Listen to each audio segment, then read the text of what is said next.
সর্বজন বিদিত যে শ্রীরামকৃষ্ণ সংঘ ভগবান শ্রীরামকৃষ্ণ প্রবর্তিত নব যুগধর্ম নিখিল বিশ্বে ছড়িয়ে দিচ্ছে, স্বামীজির শিবজ্ঞানে জীবসেবাকে বেদোক্ত কোনো মন্ত্র জ্ঞানে পালন করছে এবং শ্রী শ্রী মায়ের অভূতপূর্ব উদারতা এবং ভালোবাসাকে কেন্দ্র করে আবর্তিত হচ্ছে, সেই সংঘের মঠের প্রথম সূত্রপাত হয়েছিল কাশীপুর উদ্যানবাটিতে, কিন্তু তার বাস্তব রূপ পরিগ্রহ হয়েছিল বরানগরে। তাই বরানগর মঠই প্রথম রামকৃষ্ণ মঠ। অবতার বরিষ্ঠায় ভগবান শ্রীরামকৃষ্ণ যখন সর্বধর্ম সমন্বয়ে নব যুগ ধর্ম প্রবর্তন করলেন, তিনি নিজেই সেই উদার ধর্মসংঘের নেতা নির্বাচিত করলেন নররূপী নারায়ণ নরেন্দ্রনাথকে, পরবর্তীকালের যিনি বিবেকানন্দ। যে বীজ প্রথিত হয়েছিল দক্ষিণেশ্বরে, তার যখন অঙ্কুরোদ্গম হলো, তখন ঠাকুর আক্রান্ত দুরারোগ্য ক্যান্সার রোগে। শ্রীরামকৃষ্ণকে নিয়ে আসা হলো তখন শ্যামপুকুর বাটিতে। সময়টা 1885। সেখানে প্রায় 70 দিন থাকার পর ডাক্তারের পরামর্শে ওনাকে আনা হলো গঙ্গার কাছেই কাশীপুরের এক উদ্যান বাটিতে। সময়টা ওই বছরেরই ডিসেম্বর মাস। এখানেই বীজ রোপণ হচ্ছিল শ্রীরামকৃষ্ণ সংঘ নবজাতক বৃক্ষে। রোগাক্রান্ত শ্রী শ্রীরামকৃষ্ণ নিজের হাতেই গড়ে পিটে নিচ্ছিলেন ভবিষ্যতের বিবেকানন্দ এবং তার অন্যান্য ত্যাগী এবং গৃহী ভক্তদের। সাধন, ভজন, শাস্ত্রপাঠ, সৎসঙ্গ, সেবা, মাধুকরী সবই চলছিল। 1886 খ্রিস্টাব্দের 9 জানুয়ারি এই দিনটি একটি বিশেষ।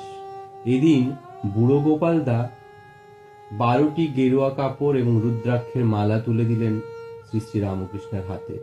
ঠাকুর নিজ হস্তে সেগুলি বিতরণ করলেন নরেন, রাখাল, বাবুরাম, নিরঞ্জন, যোগীন্দ্র, তারক, শরৎ, শশী, কালী, লাটু এবং বুড়ো গোপালদাকে।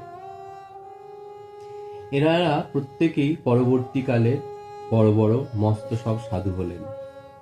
12 নম্বর কাপড়টি তিনি দিলেন ভক্ত ভৈরব গিরিশকে, যদিও এ বিষয়ে মতান্তর রয়েছে। এই ঘটনাই যেন সন্ন্যাসী হওয়ার পথে প্রথম হাতেখড়ি এনাদের। তারপরে এলো আরেক বিশেষ দিন। সেদিন শ্রীরামকৃষ্ণ তার সর্বশক্তি সঞ্চার করে দিলেন নরেনের মধ্যে, আর অশ্রুসিক্ত নয়নে বললেন, আজ যথা সর্বস্ব তোকে দিয়ে ফকির হলুম। মহাসমাধির 2 দিন আগেও সংঘের সকলের দায়িত্ব ঠাকুর তুলে দিলেন নরেনকে। 1886 খ্রিস্টাব্দের 16 আগস্ট শেষ হলো শ্রী শ্রীরামকৃষ্ণের অন্তলীলা। এদিকে কাশীপুরের ভাড়ার মেয়াদ উত্তীর্ণ হয়ে যায়। 31 আগস্ট 1886 খ্রিস্টাব্দে মেয়াদ উত্তীর্ণ হওয়ার তারিখ। এদিকে ঠাকুরের দেহত্যাগের পর সবকিছু কেমন যেন ছন্নছাড়া, তার ভক্তগণ ছড়িয়ে ছিটিয়ে এদিক ওদিকে। ঠিক তখনই অদ্ভুতভাবে ঠাকুরের প্রধান রসদদার, বলা উচিত অন্যতম প্রধান রসদদার শ্রী সুরেশচন্দ্র মিত্র বা সুরেন্দ্রনাথ মিত্র অকস্মাৎ দর্শন পেলেন শ্রী শ্রী ঠাকুরের, এবং ঠাকুরের নির্দেশে ঠাকুরের এই সব যুবক ভক্তদের একটি বাসস্থানের জন্য অর্থ যোগানের অঙ্গীকার করলেন তিনি। নরেনের সাথে দেখা করে সেই ইচ্ছের কথাও তিনি জানালেন। এই সুরেন্দ্রই কাশীপুরের বাগানে ঠাকুরের সেবার্থে 50 টাকা করে দিতেন। এই 50 টাকা করে দেবারই অঙ্গীকারবদ্ধ তিনি হলেন। এবার থেকে শুরু হলো এক নতুন বাসস্থান খোঁজা। অনেক চেষ্টা শেষে নরেন্দ্রের অন্তরঙ্গ শ্রী ভবনাথ চট্টোপাধ্যায়, যিনি ঠাকুরেরও অত্যন্ত প্রিয় শিষ্য ছিলেন, আর আপ্রাণ চেষ্টায় গঙ্গার কাছাকাছি এক ব্যবসায়ী ভুবন দত্তের একটি পোড়ো বাড়ি মাসিক মাত্র 11 টাকার ভাড়ায় পাওয়া গেল। তারপরেই সেই মাহেন্দ্রক্ষণের সূত্রপাত। ত্যাগের আদর্শে উদ্বুদ্ধ কয়েকজন কলেজ পড়ুয়া যুবক শ্রীরামকৃষ্ণ সংঘের পত্তন করল বরানগরের সেই ভগ্ন জীর্ণ অন্ধকারাচ্ছন্ন পোড়ো বাড়িতে, আর গড়ে উঠল প্রথম শ্রীরামকৃষ্ণ মঠ। মতান্তর থাকলেও খুব সম্ভবত দিনটি ছিল 1886 খ্রিস্টাব্দের 21শে সেপ্টেম্বর বা তারই কাছাকাছি কোন একটা দিন। ধীরে ধীরে এবার সকলে এসে যোগ দিতে লাগলেন নতুন গড়ে ওঠা এই মঠটিতে। লাটু মহারাজ, যিনি নরেনকে লোরেন বলতেন, তার কথায় লোরেন ভাইয়ের টানে এভাবে ধীরে ধীরে 1886 ডিসেম্বর থেকে 1887 জানুয়ারির প্রথম ভাগের মধ্যেই শ্রীরামকৃষ্ণের 16 জন সন্ন্যাসী শিষ্য বরানগর মঠে যোগদান করলেন স্থায়ীভাবে। গঙ্গাধর মহারাজ, সুবোধ মহারাজ, লাটু মহারাজ ও যোগেন মহারাজ এলেন তারও পরে। আর 1897-এ স্বামীজি বিদেশ থেকে ফিরে আসার পরে আলমবাজার মঠ, যেটি প্রসঙ্গত রামকৃষ্ণ সংঘের দ্বিতীয় মঠ, সেখানে এসে যোগদান করলেন হরিপ্রসন্ন মহারাজ, একমাত্র ব্যতিক্রম তিনি।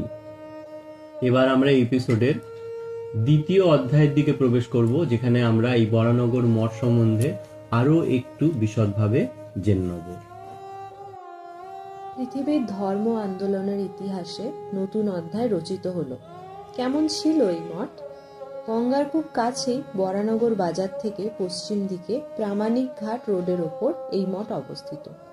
জীর্ণ ও পরিত্যক্ত হওয়ায় বাড়িটিকে সকলে পোড়ো বাড়ি বলতো। 6খানি মাত্র ঘর ছিল। স্বামীজির অনুজ মহেন্দ্রনাথ দত্ত ও স্বামী বিরজানন্দজির স্মৃতিকথায় এর পূর্ণাঙ্গ বিবরণ আমরা পেয়ে থাকি। বাড়ির সম্মুখে একটি উঠোন, একতলাটা শেয়ালেতে ইঁদুরেতে মাটি তুলে প্রায় ভরাট করে তুলেছিল। আবার অনেক জায়গায় 1 কোমরের বেশি মাটি উঁচু হয়েছিল। ছাদের অনেক জায়গায় বর্গা পড়ে গেছিল। বাঁশ গুজে ছাদের ইটগুলো রক্ষা করা হতো। বাগানের উত্তরে অনতি দূরে একটি পুকুর ছিল। ভিতরকার মঠের অংশ বাইরে থেকে দেখা যেত না, খুব নির্জন ছিল। পেছনের দিকে শাকসবজির বাগান, সজনে গাছ, একটি বেল ও কয়েকটি নারকেল ও আম গাছ ছিল। এমনকি এমন প্রবাদও আছে যে বহুকাল পূর্বে টাকির দুর্দান্ত জমিদারের আমলে সেখানে কত নরহত্যা হয়েছে। সেজন্য এটিকে ভূতের বাড়ি বলা হতো ও কেউ ভাড়া নিত না। যাই হোক, মঠের যেখানে ঠাকুর ঘর বানানো হয়েছিল সেখানে ঠাকুরের বিছানা মাটির ওপরই মাদুর, গদি, বালিশ, চাদর দিয়ে করা ছিল ও তার ওপর ঠাকুরের ফটো ছিল, যার পাদদেশে ঠাকুরের অস্থি এবং একটি চৌকিতে পাদুকা রাখা ছিল। ভাবুন একবার, শ্রী ঠাকুরের জন্য একটি খাটও তখন ছিল না। 1886 থেকে 1892 সাল অবধি এটি ছিল সংঘের প্রথম ও একমাত্র মঠ। তারপরে বাড়িটি আরো জীর্ণ হয়ে পড়ে এবং মঠ স্থানান্তরিত হয়ে যায় আলমবাজারে, যেটি সংঘের দ্বিতীয় মঠ। কালক্রমে জীর্ণ পোড়ো বাড়ির কড়িবর্গা খসে পড়ল। এই মঠের বিস্তৃত এলাকা হস্তান্তরিত হয়ে গড়ে উঠল বাসস্থল, দোকানপাট ইত্যাদি। কালের করাল গ্রাস উপেক্ষা করে মঠের প্রবেশদ্বারের বড় 2টি থাম রয়ে গেল মঠের স্মৃতি ও ইতিহাস বহন করে। এর 81 বছর পর প্রতিষ্ঠা হলো বরানগর মঠ সংরক্ষণ সমিতি, যাদের চেষ্টায় প্রাক্তন পোড়ো বাড়িটি যে অংশে ঐতিহাসিক মঠ তার সামান্য অংশ পাওয়া গেছিল। প্রায় 3 দশক ধরে তারা এটিকে সযত্নে রক্ষা করেছিলেন। 2001 সালে এই সমিতি এই মঠটিকে বেলুড় মঠ ও মিশন কর্তৃপক্ষের হাতে তুলে দেয়। এরপর 2004 সালে এটি বেলুড় মঠের একটি স্থায়ী কেন্দ্রে পরিণত হয়। বর্তমানে মঠটিতে নিয়মিত সেবা পুজো, পাঠ, অধ্যাত্ম আলোচনা, দীক্ষাদান, বিভিন্ন ধর্মীয় উৎসব পালিত হয় এবং তারই সাথে দুস্থ শিশু ছাত্রছাত্রীদের অবৈতনিক প্রাথমিক শিক্ষাদান, বৃত্তিমূলক শিক্ষাদান, স্বাস্থ্য সচেতনতা শিবির, দাতব্য চিকিৎসালয়, রক্তদান শিবির, দুর্গাপুজোয় বস্ত্রদান, শীতকালীন বস্ত্র কম্বল দান ইত্যাদি কর্মকাণ্ড পালিত হয়। ভগিনী নিবেদিতার জন্ম সার্ধ শতবর্ষের প্রাক্কালে একটি প্রেক্ষাগৃহ নির্মাণ হয়েছে নিবেদিতা দেবাঙ্গন। মঠটির দোতলাতে রয়েছে ঠাকুরের মন্দির। শত দুঃখ, অপমান, অত্যাচার, অনাচার প্রভৃতি সত্ত্বেও স্বামীজি ও তার গুরু ভাইয়েরা যে ত্যাগ, বৈরাগ্য মণ্ডিত জীবন, কঠোর সাধনা ও ও কৃচ্ছ সাধন করে গেছেন তার জীবন্ত আলেখ্য এই মঠ। আশা করি আপনারা অবশ্যই একবার আসবেন এখানে ইতিহাসকে অনুভব করার জন্য। মন্দিরের সময় ও যোগাযোগের ঠিকানা ও ফোন নাম্বার স্ক্রিনে দেওয়া রইল।